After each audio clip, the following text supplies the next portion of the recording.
Hello friends, welcome back to my channel.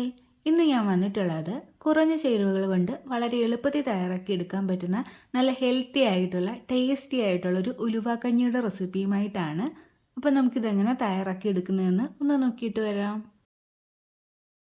കഞ്ഞി തയ്യാറാക്കി എടുക്കുന്നതിനായിട്ട് നമുക്ക് ആദ്യം തന്നെ വേണ്ടത് ഉലുവയാണ്.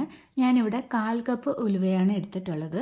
അത് നന്നായിട്ട് കഴുകിയതിന് ശേഷം കുറച്ച് വെള്ളം ഒഴിച്ചിട്ട് കുതിർക്കാൻ വേണ്ടിയിട്ട് വെച്ചിട്ടുണ്ടായിരുന്നു. ഓവർനൈറ്റാണ് കുതിർക്കാൻ വേണ്ടിയിട്ട് വെച്ചത്. അപ്പോൾ ഇതാ ഉലുവയൊക്കെ ഇവിടെ നന്നായിട്ട് തന്നെ കുതിർന്ന് കിട്ടിയിട്ടുണ്ട്. ഉലുവ നമ്മുടെ ഹെൽത്തിന് വളരെ നല്ലതാണ്.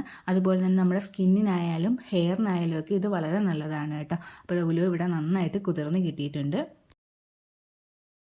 അടുത്തതായിട്ട് നമുക്ക് ആവശ്യമായിട്ടുള്ളത് നവരരിയാണ്. ഞാനിവിടെ 1 കപ്പ് നവരരിയാണ് എടുത്തിട്ടുള്ളത്. ഒരുപാട് പോഷക ഗുണങ്ങളുള്ള ഒരു അരിയാണ് നവരയരി.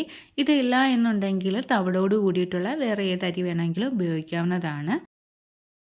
പിന്നീട് ഞാനിവിടെ എടുത്തിട്ടുള്ളത് ചെറുപയറാണ്. അത് 1/4 കപ്പ് അളവിലാണ് എടുത്തിട്ടുള്ളത്. ചെറുപയർ കുതിർക്കാനൊന്നും വെച്ചിട്ടില്ല, അല്ലാതെയാണ് എടുത്തിട്ടുള്ളത്. ഇനി നമുക്ക് ചെറുപയറും അരിയും നന്നായിട്ടൊന്ന് കഴുകിയെടുത്തിട്ട് വരാം. അപ്പോൾ അത് രണ്ടും നന്നായിട്ട് കഴുകി എടുത്തിട്ട് കൊണ്ടുവന്നിട്ടുണ്ട്.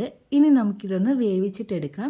അതിനായിട്ട് കുക്കറിലേക്ക് ആദ്യം അരി ചേർത്ത് കൊടുക്കാം. അതിനുശേഷം പയറും കൂടി ചേർത്ത് കൊടുത്തിട്ടുണ്ട്. പിന്നീട് ഞാനിതിലേക്ക് ഉലുവ കൂടി ചേർത്ത് കൊടുക്കുകയാണ്. ആ ഒരു വെള്ളം ഉൾപ്പെടെയാണ് ചേർത്ത് കൊടുക്കുന്നത്. പിന്നീട് ഞാനിതിലേക്ക് 1 ടീസ്പൂൺ അളവിൽ ചെറിയ ജീരകം കൂടി ചേർത്ത് കൊടുക്കുകയാണ്. ജീരകം നന്നായിട്ട് കഴുകിയതിന് ശേഷമാണ് ചേർത്ത് കൊടുക്കുന്നത്. അതിനുശേഷം ഇതിലേക്ക് ആവശ്യമായിട്ടുള്ള വെള്ളം ഒഴിച്ചു കൊടുക്കാം. ഞാനിവിടെ 5 കപ്പ് വെള്ളമാണ് ഒഴിച്ചു കൊടുക്കുന്നത്. പിന്നീട് ഇതിലേക്ക് ആവശ്യമായിട്ടുള്ള ഉപ്പ് കൂടി ചേർത്ത് കൊടുത്തിട്ട് ഇത് നന്നായിട്ടൊന്ന് മിക്സ് ആക്കിയിട്ട് എടുക്കാം. ഇനി നമുക്ക് കുക്കർ അടച്ചിട്ട് ഇതൊന്ന് കുക്ക് ചെയ്യാൻ വേണ്ടിയിട്ട് വെക്കാം. ഞാനിവിടെ 4 വിസിലടുപ്പിച്ചിട്ടാണ് എടുക്കുന്നത്. ഇതിൻ്റെ പ്രഷർ കംപ്ലീറ്റ് പോയതിന് ശേഷമാണ് തുറന്ന് നോക്കുന്നത്.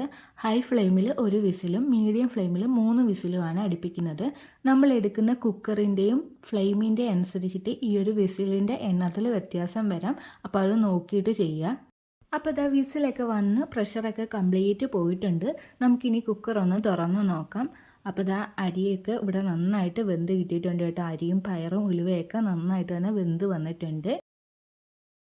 ഇനി നമുക്ക് ഫ്ലെയിം ഒന്ന് ഓണാക്കി കൊടുക്കാം. അതിനുശേഷം ഇതിലേക്ക് തേങ്ങാപ്പാൽ ചേർത്ത് കൊടുക്കാം. ഞാനിവിടെ 2 കപ്പ് തേങ്ങാപ്പാലാണ് എടുത്തിട്ടുള്ളത്. 1-ാം പാൽ 2-ാം പാൽ അങ്ങനെയൊന്നുമില്ല കേട്ടോ. അല്ലാതെ ഞാനിവിടെ 2 കപ്പ് തേങ്ങാപ്പാലാണ് എടുത്തിട്ടുള്ളത്. അത് നമുക്കിതിലേക്ക് ഒഴിച്ചു കൊടുക്കാം. അതിനുശേഷം ഇത് നന്നായിട്ടൊന്ന് മിക്സ് ആക്കിയിട്ട് എടുക്കാം. ഇനി ഇതൊന്ന് ചൂടായിട്ട് മാത്രം വന്നാൽ മതിയാവും. തിളപ്പിച്ചിട്ട് എടുക്കേണ്ട ആവശ്യമില്ല. തേങ്ങാപ്പാൽ ചേർക്കാൻ താല്പര്യമില്ല എന്നുണ്ടെങ്കിൽ തേങ്ങ അരച്ചിട്ട് ചേർക്കാം കേട്ടോ. അതുപോലെ തന്നെ കഞ്ഞിയുടെ തിക്നെസ്സൊക്കെ നമ്മുടെ ഇഷ്ടാനുസരണം ചെയ്യാവുന്നതാണ്.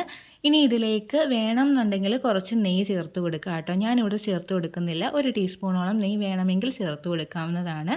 അപ്പോൾ ഇത്രയേ ഉള്ളൂ. നല്ല ഹെൽത്തി ആയിട്ടുള്ള ടേസ്റ്റി ആയിട്ടുള്ള ഉലുവാക്കഞ്ഞി ഇവിടെ റെഡി ആയിട്ടുണ്ട് കേട്ടോ. അപ്പോൾ എല്ലാവരും ഈ ഒരു കർക്കിടക മാസത്തിൽ ഈ ഒരു ഉലുവാക്കഞ്ഞി ഒന്ന് തയ്യാറാക്കി കഴിച്ചു നോക്കണേ. നല്ല ടേസ്റ്റി ആയിട്ടുള്ള ഹെൽത്തി ആയിട്ടുള്ളൊരു റെസിപ്പിയാണ്. തുടർച്ചയായിട്ട് 7 ദിവസം കുടിക്കുന്നതാണ് ഉത്തമം.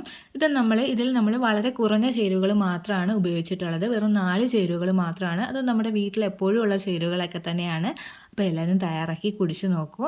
കുട്ടികൾക്കൊക്കെ തീർച്ചയായിട്ടും ഇഷ്ടപ്പെടുന്നൊരു റെസിപ്പിയാണ് കേട്ടോ. നമ്മുടെ ശരീരബലം കൂട്ടാനും പ്രതിരോധശേഷി കൂട്ടാനും ഒക്കെ ഒരുപാട് ഹെൽപ്പ് ചെയ്യുന്ന ഒന്നാണ്.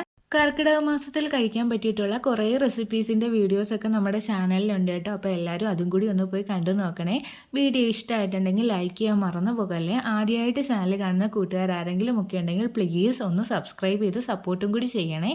വീണ്ടും നല്ലൊരു വീഡിയോ ആയിട്ട് വരാം. Thanks for watching.